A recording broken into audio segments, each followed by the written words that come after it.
Regret for an avoidant person operates differently than it does for most people. It doesn't arrive immediately after the ending. It doesn't manifest as dramatic realizations or tearful apologies. It creeps in slowly, often years later, appearing in quiet moments when they encounter someone new and realize that person doesn't measure up to someone they once had and carelessly discarded. The avoidant person's regret is particular and specific. They don't regret leaving people who chased them, who begged for crumbs, who diminished themselves in pursuit of connection. Those people, however painful the memory, confirm the avoidant person's narrative about relationships being traps and partners being burdensome. But there are certain people, rare people, whose absence creates a void that never quite fills. These are the people who did specific things that contradicted every assumption the avoidant person held about relationships and human nature. These are the people who left an imprint so profound that every subsequent relationship is measured against them and found wanting. Understanding what these people did reveals not just what creates lasting regret in avoidant individuals, but what genuine self-respect and boundaries look like in practice. They maintained complete self-respect throughout. The first quality that haunts avoidant people long after a relationship ends is the other person's unwavering self-respect. This doesn't mean they were cold or distant or playing games. It means they maintained a clear sense of their own worth that remained intact, regardless of the avoidant person's behavior. When the avoidant person withdrew, these individuals didn't chase. When the avoidant person was inconsistent, these individuals didn't accept inconsistency as normal or sufficient. When the avoidant person offered breadcrumbs, these individuals didn't treat breadcrumbs as if they were full meals. Their self-respect created a baseline standard that the avoidant person could meet or not meet, but could not manipulate or erode. This self-respect manifested in countless small moments throughout the relationship. When the avoidant person canceled plans or failed to follow through on commitments, the person with self-respect didn't make excuses for them or pretend it didn't matter.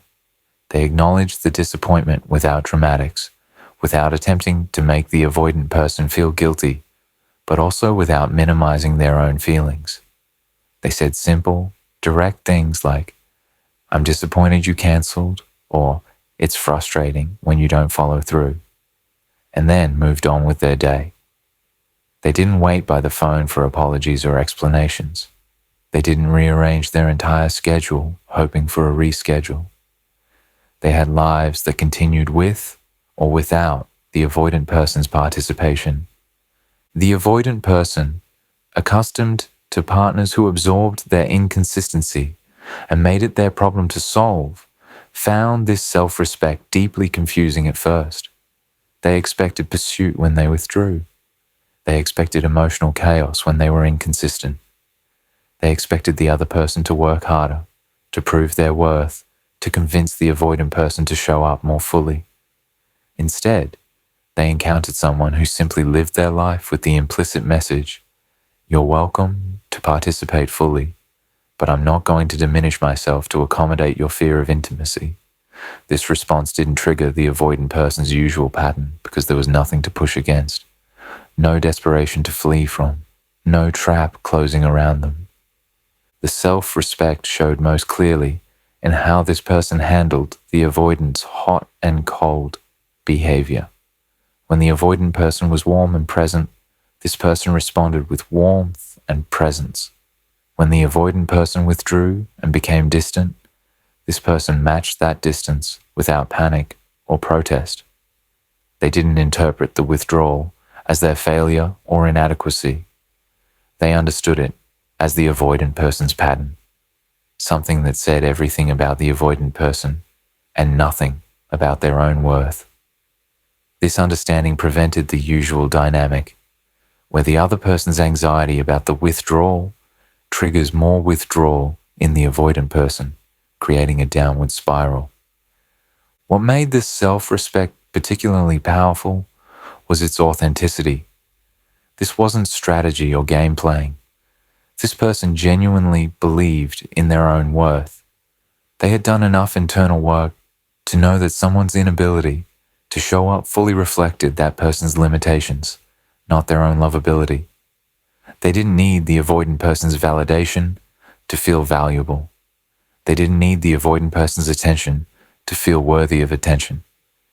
They had cultivated internal sources of worth that remained stable regardless of external circumstances. This internal stability was visible in every interaction and created a completely different relational dynamic than the avoidant person was accustomed to. Years later, when the avoidant person looks back, this self-respect stands out in sharp relief against every other relationship they've had. They remember how this person never begged, never diminished themselves, never accepted less than they deserved. They remember the quiet dignity with which this person handled their withdrawal and inconsistency. They remember feeling, perhaps for the first time, that they were with someone who didn't need them but chose them. Someone whose presence was a gift rather than a trap. This memory becomes a source of deep regret because the avoidant person realizes they encountered something rare and valuable and failed to appreciate it because they were too busy protecting themselves from intimacy. The regret intensifies as the avoidant person experiences subsequent relationships where partners chase, beg, accept breadcrumbs, and tolerate inconsistency. These relationships feel suffocating, even as they confirm the avoidant person's worldview. The partners who accommodate their unavailability trigger contempt rather than appreciation. The avoidant person finds themselves thinking about the person who didn't chase, who maintained their dignity, who made it clear through actions rather than words that they deserved full presence or nothing at all. That person becomes the standard against which everyone else is measured and everyone else falls short. The avoidant person begins to understand, often too late, that self-respect in a partner isn't threatening, but actually creates the safety they've been seeking all along. Someone who maintains their own worth doesn't need to be saved or fixed or managed. Someone who maintains their boundaries doesn't collapse into the avoidant person, doesn't make the avoidant person responsible for their emotional state, doesn't trigger the engulfment fears that drive withdrawal. The person with self-respect offered the avoidant person exactly what they claimed to want: a relationship without pressure, without demands, without loss of autonomy. But the avoidant person, trapped in their patterns, couldn't recognize or receive this gift. They never made the avoidant person's emotions their responsibility. The second quality that creates lasting regret is the other person's refusal to take responsibility for the avoidant person's emotional experience. Most partners of avoidant individuals fall into a pattern of emotional caretaking. They monitor the avoidant person's moods, trying to anticipate needs and prevent withdrawal. They blame themselves when the avoidant person becomes distant, assuming they must have done something wrong. They work tirelessly to create conditions that will make the avoidant person feel safe enough to be present. This emotional labor is exhausting and ultimately futile, but it's so common that avoidant people come to expect it as normal relationship behavior. The person who didn't take this responsibility operated from a fundamentally different framework. They understood that each person in a relationship is responsible for their own emotions, their own healing, their own growth. When the avoidant person became moody or withdrawn, this person didn't launch into detective mode, trying to figure out what they'd done wrong or how to fix it. They didn't walk on eggshells, trying to avoid triggering the avoidant person's discomfort.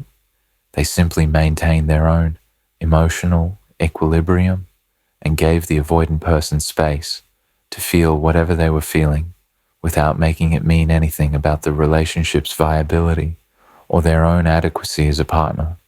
This refusal to take responsibility manifested in specific ways that confused and ultimately impressed the avoidant person.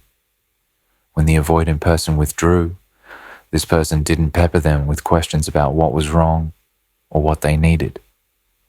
They didn't try to pull the avoidant person out of their internal experience through forced conversation or demands for reassurance. They simply said something like, "I can see you need space.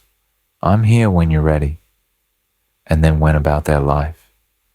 This response was revolutionary for the avoidant person because it didn't punish them for withdrawing, but also didn't reward the withdrawal with increased attention or pursuit. The person who maintained these boundaries understood something crucial. The avoidant person's withdrawal was about the avoidant person's internal process, not about the relationship or the other person's behavior. They didn't personalize the withdrawal because they recognized it as a pattern the avoidant person brought to the relationship, not something they created through their actions. This recognition prevented the usual cycle where the partner's anxiety about withdrawal creates pressure that triggers more withdrawal. Instead, there was space for the avoidant person to have their experience without it becoming a relationship crisis. What made this particularly powerful was how it forced the avoidant person to take full ownership of their patterns and choices. When someone isn't trying to fix you or save you from yourself, when someone isn't making your emotional state their problem to solve, you're confronted with full responsibility for your own experience. The avoidant person couldn't blame this partner for being too demanding or too needy or too much. This partner simply existed in their own wholeness, maintaining their boundaries, refusing to absorb the avoidant person's discomfort. This forced the avoidant person, perhaps for the first time, to see their own patterns clearly, without the distortion of having someone else to blame. The avoidant person experienced this boundary as both liberating and terrifying. Liberating because they weren't responsible for managing someone else's anxiety or emotional state. Terrifying because they had no one to blame for their discomfort except themselves. When they withdrew, it was their choice. When they were inconsistent, it was their pattern. When they sabotaged intimacy, it was their fear. The other person's refusal to take responsibility for these dynamics held up a mirror that showed the avoidant person their behavior with uncomfortable clarity. Most partners obscure this mirror with their own reactivity. This person kept the mirror clear. Years later, the avoidant person recognizes this boundary as an extraordinary gift, though they couldn't appreciate it at the time. They understand now that this person treated them as a capable adult, responsible for their own emotional experience, rather than as a child who needed managing or protecting. They understand that this person's boundaries weren't rejection, but actually the deepest form of respect.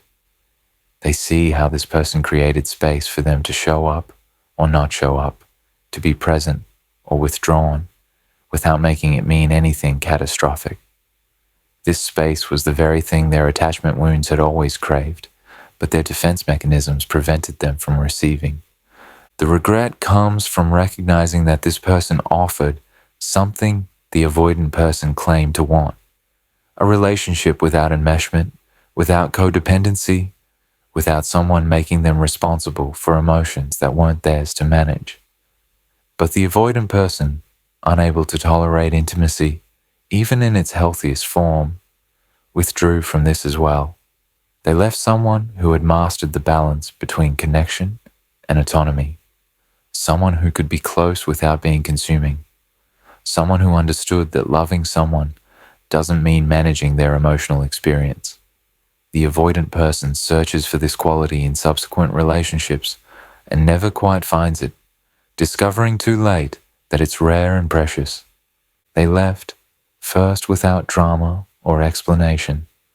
The third quality that creates profound and lasting regret is how this person ended things. They didn't wait around, hoping the avoidant person would change. They didn't issue ultimatums or make demands. They didn't create dramatic scenes or express their pain through anger or accusations. They simply recognized that the relationship wasn't meeting their needs, that the avoidant person wasn't available in the ways required for genuine partnership, and they left, cleanly, quietly, definitively. The avoidant person, accustomed to being the one who leaves or creates distance, found themselves on the other side of abandonment for perhaps the first time in their adult life. This departure happened without the typical warning signs the avoidant person had learned to recognize and manage. There were no emotional breakdowns that the avoidant person could soothe just enough to maintain the status quo. There were no desperate conversations where the other person detailed all their pain and gave the avoidant person another chance to make empty promises. There were no attempts to negotiate or compromise or find ways to make an unworkable situation work. The person simply assessed the relationship clearly, recognized it was incompatible with their needs and values, and made a decision. The decision wasn't emotional or impulsive.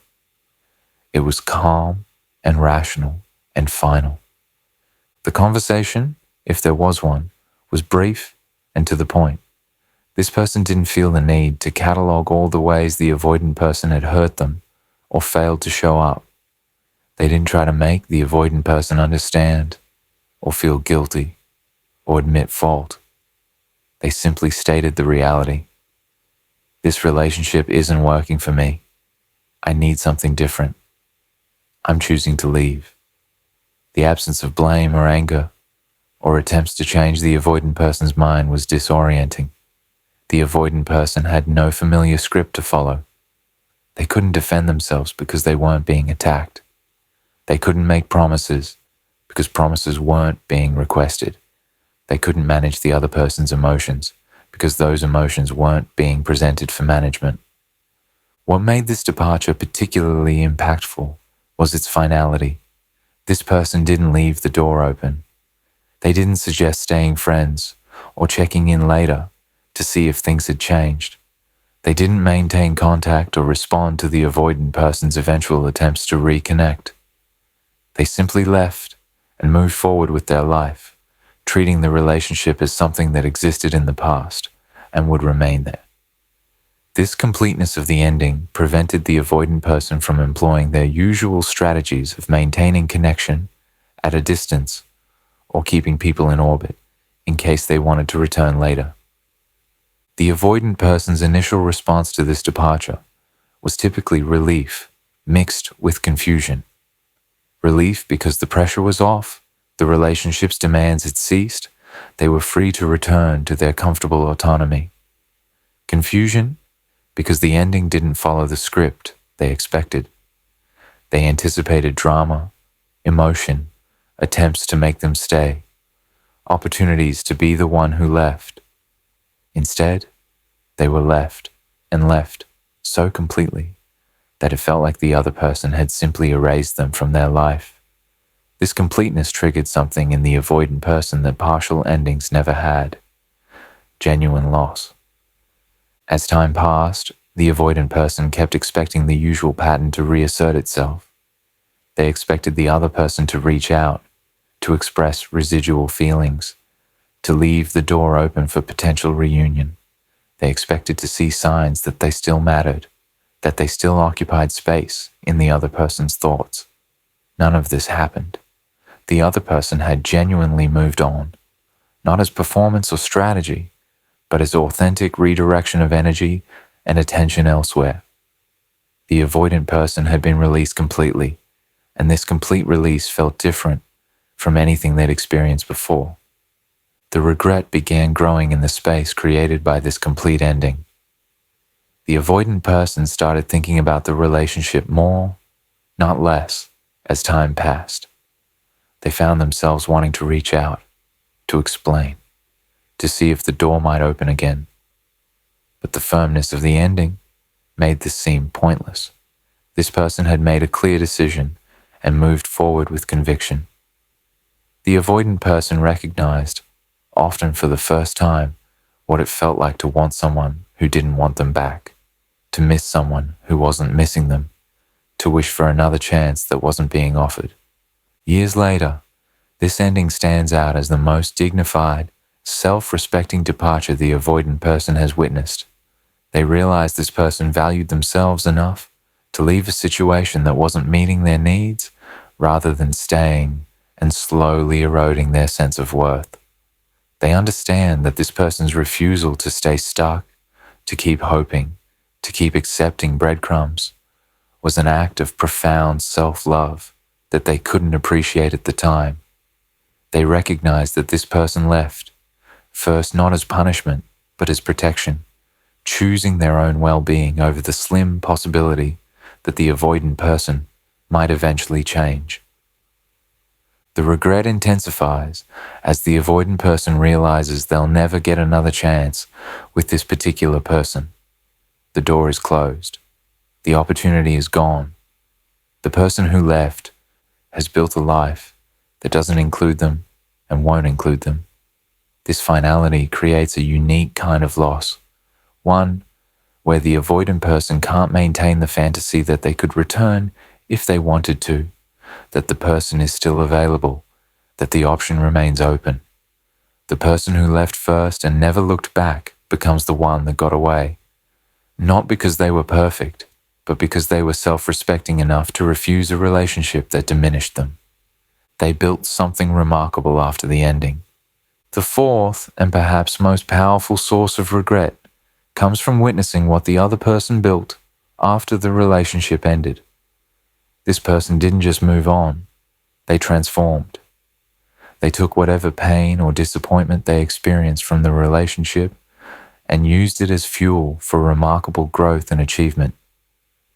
The avoidant person, checking in periodically through mutual connections or distant observation, watches this person's life expand in ways that make it clear the relationship's ending was the beginning of something far better.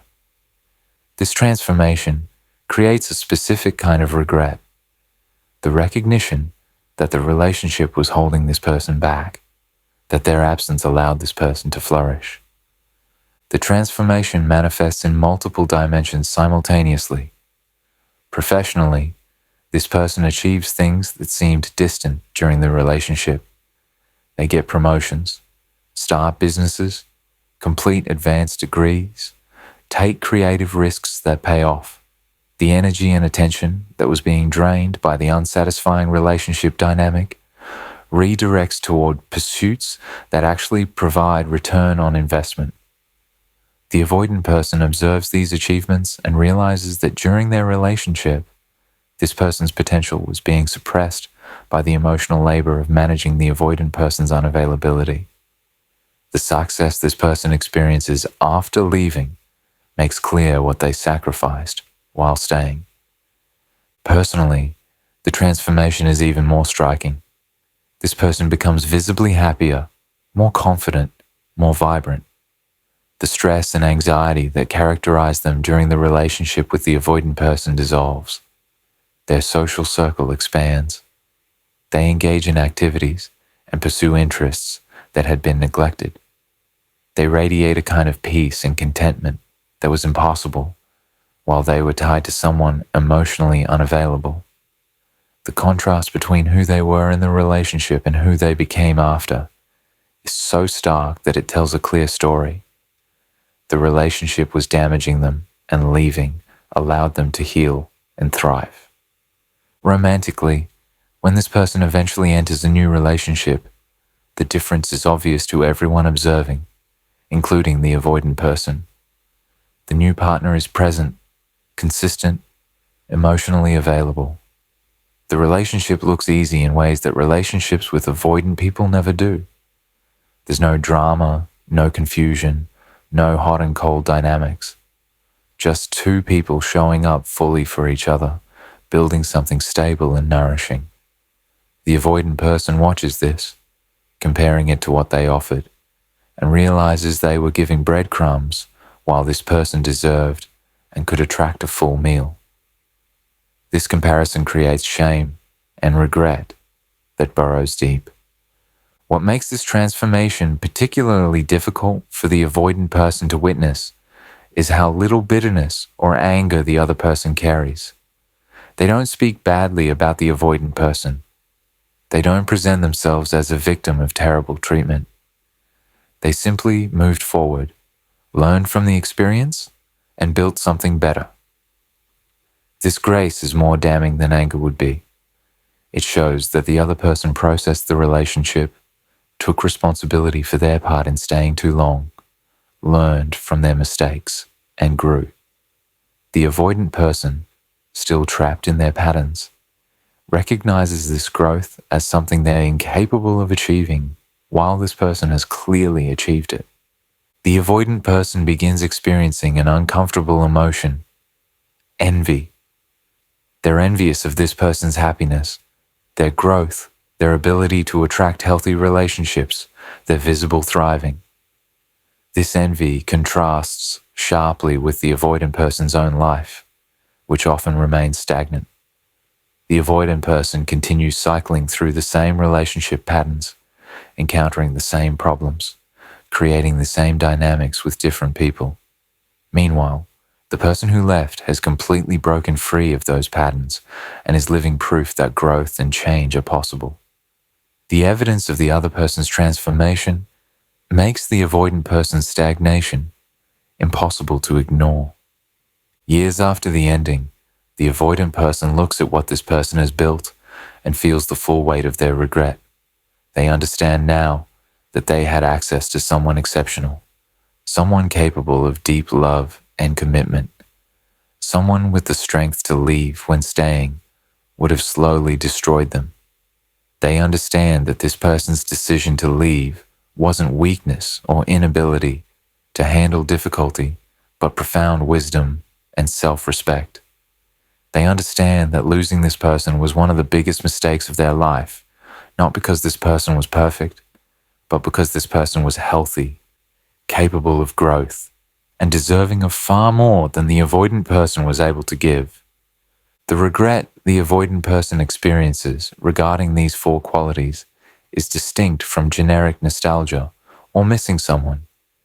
It's the specific recognition of having encountered someone rare and valuable, someone who modeled healthy relationship behavior and maintained their dignity throughout, someone who refused to diminish themselves to accommodate emotional unavailability, someone who had the courage to leave and the strength to build something remarkable after leaving. This person becomes the standard against which all others are measured, the one who got away, not through circumstance, but through the avoidant person's own inability to recognize and appreciate what they had while they had it. This realization arrives too late to change anything, and that lateness is the source of the deepest regret.